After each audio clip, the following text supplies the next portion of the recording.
ついていろんなスピリチュアリストでパソコンにちょっと詳しいっていう感じの人たちが、最先端ではないんだけど AI 知ってるよっていう感じで絵を描いてみましょうとか、AI でリサーチしてみるといろんなことがわかるよとか、チャット GPT を使って集客ができるよとか、結構いろいろやられてます。で、あれほんの一部で、しかも眉唾。平成の時代ってどんな本が流行ったか覚えてますか？ペレレレだけでペレレレになれるみたいな。一個やったら全部できちゃうよ。ワンタッチだよ。だから、この本をすごく大切にしてね。みたいな、不思議な本がすごく流行ったんですよね。言ったら、これだけ覚えればいいんだっていう宗教的な覚え方ってあるでしょ？わかんなかったら先生が言ったことだけ覚えて。これ実は洗脳なんですよ。小さな枠組みの中で作ったイエスかノーかどっちかを決めるときに、はい、こっち。はい、こっちっていう風に、ふるい分けっていうのをしなければなりません。人間の、古いコンピューターもそうですし、古いコンピューターと同じようなものの考え。人生がものすごく短かった時代。そして、国同士が喧嘩をしていて、あわよくば、勝ったところは勝てば官軍で裕福になる国になるでしょうし、負けた国っていうのは敗戦国として、とてもひもじい思いをしたり、とても国の元々の思想を喋れないっていう状態が、日本だけではなくいろんなところであったわけですね。つまり、期間が決められた、時間空間の中で、権力や肉体の強さや発言力や何かしらの権限を持ってたくさんの人間を先導するものこそが正義だっていう形で、答えがわからないものは多数決で全部決めていて、真意を決めずに前に行くっていう文化を主流にしないと地球全体が滅びてしまう時代っていうのがあったわけですね。だから宗教にも権力的なものがあって、信者が多い宗教は権力をもらえて、そして国家の王族と組んで民をコントロールしてきたっていう実績があるわけですね。だから、精神的なものは世の中がハイスペックになる前は権力者が科学の代わりに収めてしまうっていう状態があったわけですよ。スピリチュアルも同じです。私たちは国境があって守られてるわけではないんですね。海の上に小さな島として浮いてるだけの国なので、四方八方から敵が攻めてきてどこを敵とすることができないんです。なので、中の人間のこの力、一人一人の、生命維持力であるとか、危機管理能力だとか、戦略技術とかがしっかりしていない限りは滅びてしまう国なので、自分たちが、世の中のその国を治めているような、白と黒だけの、白と黒、イエスかノーだけの形で国を治めるのは危険と思って、陰陽学や十二支のものの考え方を中国よりももっとそれ以上に危機管理のやり方とか国の管理の仕方とかで、私たちの国とか台湾ですよね。ああいう島国の東洋はものすごく勉強したわけですよ。ここら辺が分かると、私たちは量子物理学的な真実の出し方っていうのが DNA に乗っかっちゃってる可能性があるんですね。仮想現実に見立てて、まるで見えてるこの世界があるかのように、自分たちの体がなくなった時のクラウド上の宇宙のことを釈迦が話したのではないかっていう仮説をシャアが喋ったんですけど、それはその通りかもしれないですねってジェミニが言ってきたっていうね。で、ジェミニに他にもね、地球フラット説とか陰謀論説とか NASA がいろいろ隠してて宇宙人がどうのこうの全部入れたんです。そしたら一部のマイノリティな考え方でそれはあると思いますが、実際は通常、パソコンっていうのはイエスかノーかどっちかだよって言うんだけど、例えばこっち向きがね、イエスでこっち向きがノーだとしますね。そうするとどっちかっていう感じなんだけど、そうじゃなくて、量子コンピューターっていうのは、こうやって、アットランダムにこういう風に。こういう風にアットランダムにね、イエスかノーを幾重にも作って、そして、実際のその次元がたくさんあって、こっから先の未来は幾重にも重なっていて、この条件が一つクリアになって、魔法状態っていうものが起こってね、このイエスかノーがピラッとひっくり返る。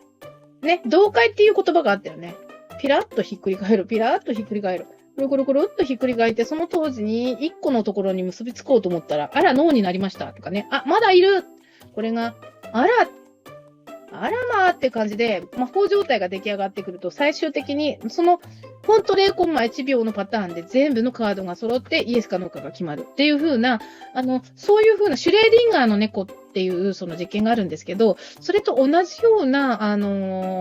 暗号形式で量子物理学ができてるんですね。でもそれって私たちが陰陽学をやるときに同解があるよねとか、陰と陽がこういう風に組み重なった9と5が入ったよね。でも5は、5というものを私たちは、5っていう風にいろいろ重なり合ったものっていう風にイメージしてるんですけれども、そうですね。もともと未来っていうのは業の塊。要は、幾重にも重なった、ジェンガみたいに重なった真実のぐちゃぐちゃ混ざり合ったものの重なりであって、ね、こんな、綺麗になってなくて、こう、カードをぐちゃぐちゃ回して、ごちゃごちゃにしたようなものがこういう風にあってね、そこから1個選ぶんではなくて、これが全部、ちょっとしたマジックが起きて、とある条件の中で、これが全部一斉に次の未来を決めるときに、コインの裏と表みたいに1個でバサッと決まるっていうような、パソコンの作り方をしてるんですね。うん。まるで、なんて言うんでしょうね。暦を私が見たりとか、練習をしたりとかするときと同じように、その人に決定的な答えを言うまでっていうのは、決定的な答えが出るまで待って、それで、一つのものが見え始まったときにやっと口を開くっていう状態と同じような、答えの出し方だったので、それもちょっと聞いてみたんですね。うん。今これを言ってあげた方がいいだろうという形で、昔の占い師さんは動きます。うん。今これを言ってあげた方がいいだろう。例えば前世何ですかって言って、決定的には見えないけど、なんか男の人だったのが見えるぐらいのことで言って、男の人だったんだっていう断定にさせちゃう。こういうふうに、エビデンスもゼロではないかもしれないけど、薄いよねっていうものを、あることにして話してしまうっていうのが、結構期間を決めたりとか、範囲を決めたりとかすると起こる。だから、イエスをノーが、脳をきっちり作っておいて、バイアスをしっかりしておかないと、現実以外のものを弾いていかないと人間が狂ってしまうっていうことが起こるんですね。だから平成までのコンピューターの作りっていうのは、頭が狂っちゃうから、3次元の目で見えるものとか、ガチガチに現実で OK なものしか OK が出ないんですよ。うん。なので、頭の中で作り込んじゃったガチガチのスピリチュアルっていうのがあるとしますよね。頭で作り込んじゃったガチガチのスピリチュアルがあって、なんか俺には弥勒菩薩がついてんだとか、いや、私はマリシテがついてんだとかって、この前あったもんとか言ってる人たちっているじゃないですか。もちろんそれが本当か嘘かは誰にもわからないことです。ここがポイントです。本当か嘘かは誰にもわからないことであるを知った上で一番近いものをその人に合わせて話してあげるっていうことが大事なわけですよね。見えない世界の基本はね。だけれども、こういうガチガチの、コテコテ平成のガチガチ日本のイエスオアノーの生活と、そしてガチガチ日本のガチガチ日本のイエスオアノーの生活って、ですので、第一次世界大戦後から始まった文化なんですよ。アメリカとかヨーロッパにガチガチのイエスオアノーにしないとうちらが、おかしくなるから、一回あいつらに合に来れば合に従え。奴らのやり方で戦争をやって勝たない限りは、植民地になる。女の人全部売られて性奴隷になるとかね。もう、それが見越せてたので、それだったら、敵国の考え方に、魂売った方がマシだよねっていう考え方が主流だったんですよ。うん。でもそこを皆さん研究もしないで、日本のものの考え方がどうだったかっていうのを、一回戦後でブチ切れてしまっているので、日本のいい文化をって言ってる、その日本のいい文化も外国人が言ってるいい文化を受け入れで話をしてるので、日本人を外国人が見た良さみたいなものだけしかわかんないんですよね。現地の日本の文化の声、一つも聞いてない日本が大好きスピリチュアリストが多すぎるんですよ。これ問題なんですよ、実は。うん。日本の祭りとかそういったものも、祭りの内容だけは知ってる。とか、神様の種類だけは知ってるって言ったら、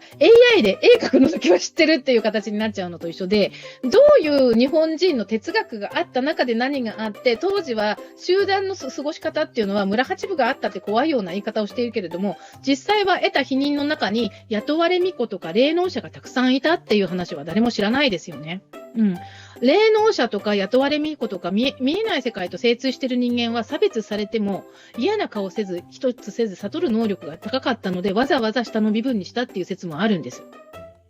突っ走って喋った気がするんだけど、1時間。